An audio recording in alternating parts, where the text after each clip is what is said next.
네, 이번 시간은 RLC 회로 동작 특성입니다.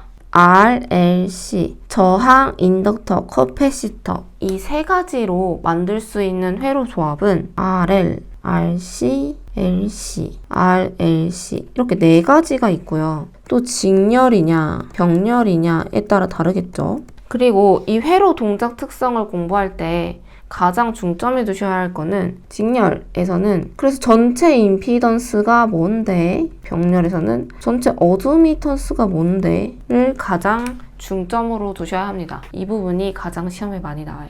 자, 그러면 직렬회로 들어가기 전에 합성 저항 구할 때 직렬의 합성 저항입니다. 저항이 이렇게 두 개가 있어요. 그럼 전체 합성 저항은 어땠는지 기억나시나요? 그냥 이 두 개를 더해주면 되죠. 세 개면 그냥 또 더하시면 되고요. 이게 임피던스에도 똑같습니다. 만약에 여기가 임피던스 1, 임피던스 2, 임피던스 3이라면 전체 임피던스는요. 이거 각각 더해주시면 돼요. 합성 저항일 때랑 같습니다. 그냥 요거를 이름 바꿔서 합성 임피던스라고 하시면 되겠죠. 직렬일 때 합성 임피던스, 그냥 합성 저항일 때처럼 더하시면 됩니다. 자, 그럼 이제 본격적으로 들어가 볼까요? 먼저 RL 회로를 볼게요. RL 직렬 회로에서는 이 저항의 임피던스는 뭐였죠? 그냥 저항이죠. 자, 그럼 요 인덕터의 임피던스는 요 리액턴스는 XL이고 이 XL은 오메가 L이니까 전체 임피던스는 JXL 이렇게 쓰셔도 되고 J 오메가 L 이렇게 쓰셔도 되죠. 그리고 이거에 전체적인 이해를 위해서 벡터들을 한번 살펴보면 이 직렬일 때 전류는 일정하다고 했어요. 그렇다면 전압은 분배가 된다고 했죠. 그래서 우리 전압 분배 법칙 했었잖아요. 그래서 벡터도도 보면 이 저항에서의 전압, 저항에 걸리는 전압은 VR이라고 하고요. 인덕터에 걸리는 전압은 VL이라고 할 거예요. 그럼 저항에 걸리는 전압은 그냥 V는 IR이니까 VR 이렇게 전압과 전류의 위상은 같겠죠. 근데 여기 인덕터에 걸리는 전압은 여긴 지금 크기만 나타내서 이렇게 됐는데 V는 I 제시라는 요 식이죠. 그렇다면 얘는 I 곱하기 J 오메가 L이죠. 그러면 이 J 오메가 L은 X축이 아니고 Y축에 해당하니까 이렇게 됩니다. 그리고 이 벡터의 합은 이 꼭지점과 꼭지점을 점점점점점 더해서 가운데로 쏙 넣어주면 이게 벡터의 합입니다. 그래서 여기 전류와 전압의 위상은 이 세타가 되고요. 이 세타로 위상을 구해줄 거예요. 밑에 내려가면 그래서 전체 임피던스는 저항과 인덕터의 임피던스를 더해준 값이고요. 임피던스의 크기는 우리 복소수의 크기 구할 때 A 더하기 JB면 루트 A 제곱 더하기 B의 제곱이었죠. 왜? A축을 X축으로 두고 여기가 A면 Y축으로 B가 되고요. 그리고 이때의 크기는 루트 A 제곱 더하기 B의 제곱이라고 했습니다. 그래서 복소수의 크기는 각각 실수부와 허수부의 크기를 제곱으로 해서 더한 값에 루트를 씌운 거였고요. 그리고 전류는 우리 오메 법칙에서 I는 임피던스분의 V였죠. 이땐 전류의 크기를 구하는 거라서 이 임피던스의 크기를 그대로 넣어주시면 나옵니다. 다음은 역률인데요. 역률은 코사인 세타고요. 여기 나와 있는 세타의 그 세타입니다. 이 코사인 세타는 이 세타를 기점으로 여기분의 여기를 하면요. 여기는 이때의 V는 I 임피던스잖아요. 이때 코사인 세타 다시 그려보면 전체 V분의 VR인데 이 V는 I 곱하기 임피던스고 얘는 I 곱하기 저항이잖아요. 그래서 임피던스분의 저항이 됩니다. 왜 임피던스의 저항이고 역률이 뭐냐면 우리 저항은 전력을 소모하면서 방해하는 성질을 갖고 있지만 인덕터나 커패시터는 전력을 실제적으로 소모를 하진 않죠. 하지만 위상을 빠르게 바꾸거나 느리게 바꾸거나 즉 자기장에 의해서 혹은 충전이나 방전이 되면서 방해하는 거예요. 이런 애들은 전력을 직접적으로 소모하면서 방해를 하지 않아요. 그래서 전체적으로 방해하는 애들 분의 전력을 소모하면서 방해하는 저항을 말하는 게 역률입니다. 그래서 이 역률은 임피던스 분의 저항이고요. 이 임피던스 아까 크기 구했죠. 해서 이렇게 됩니다. RC 직렬회로 보겠습니다. 여기 저항이고요. 여기가 C입니다. 그래서 여기서 임피던스 구해보면 전체 임피던스는 이 저항의 임피던스는 그냥 저항이었죠. 그리고 이 커패시터 임피던스는 여기다가 마이너스 J를 곱한 마이너스 JXC 이렇게도 줄 수 있었고 얘는 J 오메가 C분의 1 이렇게였죠. 그래서 이 임피던스 구하면 이렇게 되겠네요. 그리고 벡터도를 살펴보면은 이 전류를 기점으로 저항은 위상이 동일하니까 똑같고요. 이 커패시터의 전압은 I 곱하기 위상까지 하면 마이너스 XC니까 요 밑으로 가야겠죠? 그래서 VC는 이렇게 됩니다. 그래서 전체 V는 요 두 개를 더한 전체 V는 이렇게 되고요. 이 사이의 값이 세타, 위상이에요. 이 전류와 저항에 걸리는 전압의 위상은 같으니까 이 전류와 전체 전압 사이의 요 위상과 저항에 걸린 전압 사이의 위상은 같겠죠. 그래서 이렇게 세타로 두었습니다. 그리고 임피던스 크기 구하면 각각 실수부, 허수부 제곱으로 한 거고요. 전류는 아까랑 똑같이 임피던스 분의 V, 크기는 이렇게 밑에다가 넣어준 크기가 될 거고, 역률도 아까랑 같습니다. 임피던스 분의 저항인데 여기선 임피던스만 바뀌었죠. 아까 요 임피던스 크기 구해준 거 그대로 넣어주시면 됩니다. 이번엔 LC 직렬회로입니다. 이 LC 직렬회로 보면 이 L에서의 임피던스는 J 오메가 L이었죠. C에서의 임피던스는 J 오메가 C분의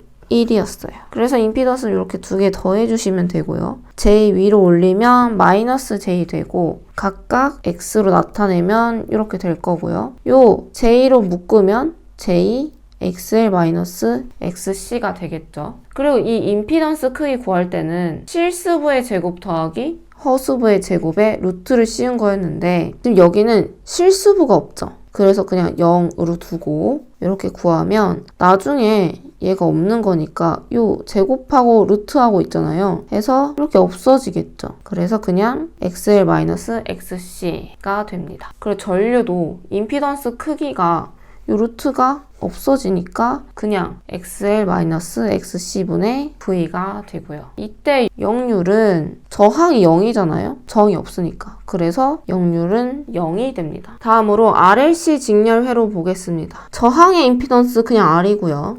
L의 임피던스 J 오메가 L이었어요. C의 임피던스 J 오메가 C분의 1이었습니다. 이거 그냥 다 더하시면 임피던스 나옵니다. 그리고 J 위로 올려주고 각각 XL, XC로 바꿔주었고요. 여기 허수 J로 묶어주면 전체 임피던스가 나옵니다. 그리고 이 임피던스의 크기 실수부의 제곱, 허수부의 제곱 하면 이렇게 나올 거고, 전류도 아까랑 같죠? 임피던스 분의 전압, 그리고 이 임피던스의 임피던스 크기 넣은 거 그냥 넣어주시면 되고, 이때 역률은 나오죠. 왜? 저항이 있으니까. 이번엔 저항이 있어요. 그래서 이렇게 아까 구해준 임피던스의 크기 넣어주고 저항을 올려주시면 역률이 구해집니다.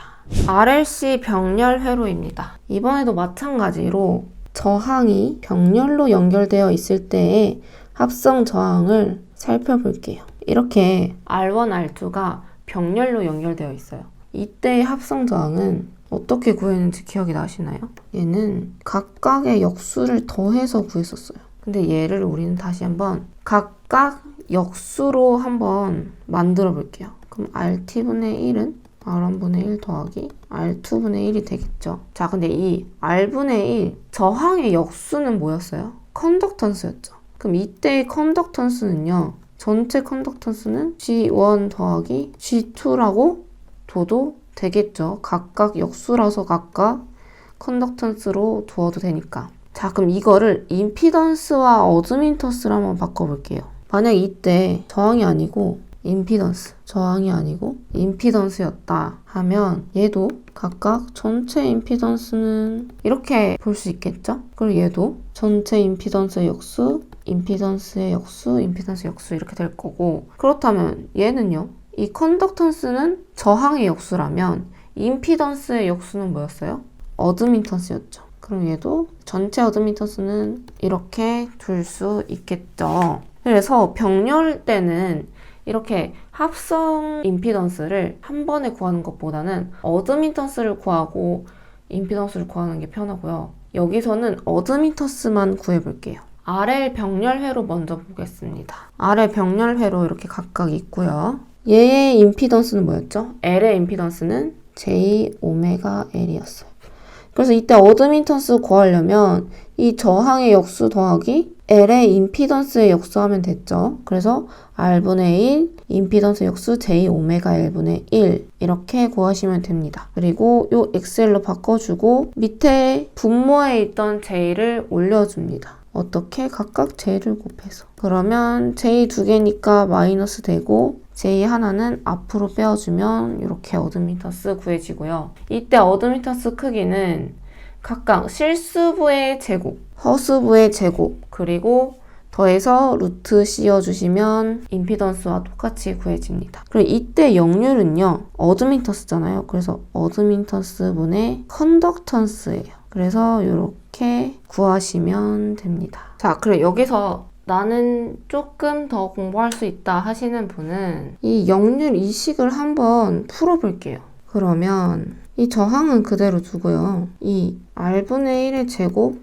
더하기 XL분의 1의 제곱을 조금 풀어보면 얘는 루트 R제곱분의 1 더하기 그냥 XL 제곱분의 1로 둬도 되잖아요. 얘네를 통분을 하면 이렇게 되겠죠. 얘 설명을 조금 더 덧붙이면 여기 XL 붙이고 여기도 XL 여기도 R제곱 해서 이렇게 통분을 시켜줄 거예요. 그럼 분모가 같아졌으니까 얘네는 더할 수 있겠죠. 그래서 이렇게 만들어줬습니다. 그렇다면 얘는 루트 R 제곱 더하기 XL 제곱이고 이거는 루트에 얘는 사실 R 곱하기 XL의 제곱이죠. 그러면 R 곱하기 XL의 제곱이니까 여기 없어지고 얘는 R 곱하기 XL분의 루트 R 제곱 더하기 XL의 제곱 이렇게 나오겠죠. 그래서 이거를 여기다 넣어줄 거예요. R 곱하기 XL 분의 루트 R 제곱 더하기 XL의 제곱. 그러면 얘를 풀어보면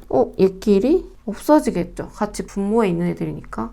그러면 이 식은 R 제곱 더하기 XL의 제곱 루트 분의 XL이 되겠죠. 그래서 이 RL 병렬 회로의 역률은 이것을 풀면 이렇게 나옵니다. 이것도 자주 나와요. RC 병렬회로 보겠습니다. 이 C의 임피던스는 J-C분의 1이었고요. 그래서 어드미턴스는 저항의 역수, J-C의 역수는 이렇게 되겠고 원래 리액턴스 XC는 C분의 1이었으니까 C는 XC분의 1이 되겠죠? 그래서 이렇게 되었습니다. 그리고 어드미턴스의 크기는 실수부, 허수부 각각 제곱으로 해서 더해서 루트 씌워주시면 되고요. 역수는 어드미턴스분의 컨덕턴스 같죠? 얘만 바뀌어요. 그렇다면 얘도 풀어주면 어떻게 된다는 소리예요? 루트 R 제곱 더하기 이번엔 XC 제곱분의 XC도 될 수 있다고 보시면 됩니다. 다음으로 LC 병렬 회로입니다. 이 L의 임피던스는 J-L이었고요. C의 임피던스는 J-C분의 1이었어요. 이 정도 됐으면 이제 임피던스 구하시는 거는 굉장히 쉽게 구하실 거예요. 그리고 어드미턴스는 각각 역수로 되니까 이렇게 되고 이거 순서를 살짝 바꿔줬어요. 왜? 얘가 위로 올라가서 마이너스가 되어야 되거든요. 순서 살짝 바꿔서 보기 좋게 만들어 봤고요. 그렇다면 허수로 묶어서 J로 묶고 XC분의 1 마이너스 XL분의 1이 됩니다. 그리고 이 단위는 컨덕턴스랑 같은 단위예요. 뭐라고 읽으시면 됩니다. 그리고 아까도 우리 직렬회로 할 때도 저항이 없는 회로는 이렇게 루트를 씌웠을 때 없어졌죠. 크기를 구하면 루트를 씌웠을 때 없어졌어요. 병렬도 같습니다. 저항이 없으면 크기를 구하면 이렇게 루트가 없어지는 모습을 볼 수 있고 저항이 없으니 다행히 컨덕턴스도 0이니까 역률도 0이겠죠. 다음으로 RLC 병렬회로 보겠습니다. 저항의 역수 그리고 L의 임피던스는 J-L이니까 J-오메가1의 역수. C의 임피던스는 J-오메가 C분의 1이니까 J-오메가 C분의 1의 역수 해서 이렇게 만들어줄 거예요. 정리하면 이런 식이 나옵니다. 그리고 크기는 실수부의 제곱 더하기 허수부의 제곱해서 루트 씌워줬고요. 이때 역률은 전체 어드미턴스 크기분의 컨덕턴스 이렇게 나옵니다. 다음은 공진회로인데요. 먼저 공진회로의 조건은 허수부가 0일 때 공진회로예요. 직렬 공진회로를 보겠습니다. 우리 직렬일 때 RLC 전체 직렬회로에서 전체 임피던스가 뭐였나요? R 더하기 J XL-XC 이렇게 됐었어요. 그럼 이때 공진회로의 조건 허수부가 0이래요. 여기가 0인 거예요. 그러면 XL-XC는 0이니까 XL은 XC랑 같을 때다 라고 나오겠죠. 그럼 이때 이게 0이면 임피던스는 최소겠죠. 가장 작을 때. 그리고 전류는 임피던스의 부이니까 이 임피던스가 최소면 이 전류는 최대가 될 거예요. 그리고 이때 역률은 이 임피던스에 허수부가 전혀 없으니 얘도 R이겠죠? 그래서 역률은 1이 나올 거고요. 이때의 공진주파수라고 한대요. 이때 공진주파수는 어떻게 구하냐면 XL은 XC다. 이 조건에서 이 XL은 오메가 1이었죠. XC는 오메가 C분의 1이었어요. 그럼 이때 이 오메가만 왼쪽에 남겨두고 나머지는 오른쪽으로 넘겨볼게요. 그러면 이렇게 되나요? 그리고 오메가는 루트 LC분의 1이 되겠죠. 그럼 이 오메가는 2파이 F였고 이 2파이 오른쪽으로 넘기면 F는 2파이 루트 LC분의 1이 되겠죠. 그래서 이때 공진 주파수는 F는 2파이 루트 LC분의 1Hz입니다. 이거 시험에 잘 나옵니다. 꼭 알고 계세요. 자, 다시 위로 가서 병렬 공진 회로일 때 이때도 마찬가지로 어드미턴스의 허수부가 0이에요. 항상 허수부가 0이어야 돼요. 자, 그러면 병렬에서의 어드미턴스는 뭐였는지 기억나시나요? 이때 어드미턴스는요. R분의 1 더하기 J XC분의 1 마이너스 XL분의 1이었습니다. 그럼 이때 이 허수부 얘가 0인 거예요. XC분의 1 마이너스 XL분의 1은 0이고 그럼 이건 XC분의 1은 XL분의 1은 XC는 XL과 같다. 이 식과 같다는 거죠. 이때 직렬 공진회로와 조건이 같아요. 그럼 이때는 얘가 0이면은 어드미턴스가 최소고요. 어드미턴스가 최소라는 건 임피던스하고는 역수의 관계니까 임피던스는 최대라는 소리겠죠. 그리고 전류는 이 어드미턴스가 최소니까 전류와 비례해서 어드미턴스는 얘가 최소면 얘도 최소가 될 거고 역률도 아까 직렬일 때와 같이 허수부가 없고 오직 실수부만 있으니까 1이 되겠죠. 이 어드미턴스는 오직 컨덕턴스만 남으니까. 그리고 공진주파수도 이때 조건이 같으니까 공진주파수는 직렬일 때나 병렬일 때나 같아요. 그리고 저는 이거 구할 때 RLC 전체 직렬이거나 병렬이거나 로 구했는데 그냥 LC만 있는 직병렬 회로에서도 이 공진주파수는 같아요. 왜? LC만 있는 회로에서도 똑같이 얘는 0일 테니까요. 그래서 이 공진 회로에서 가장 중요한 건 이 공진주파수만이 나옵니다.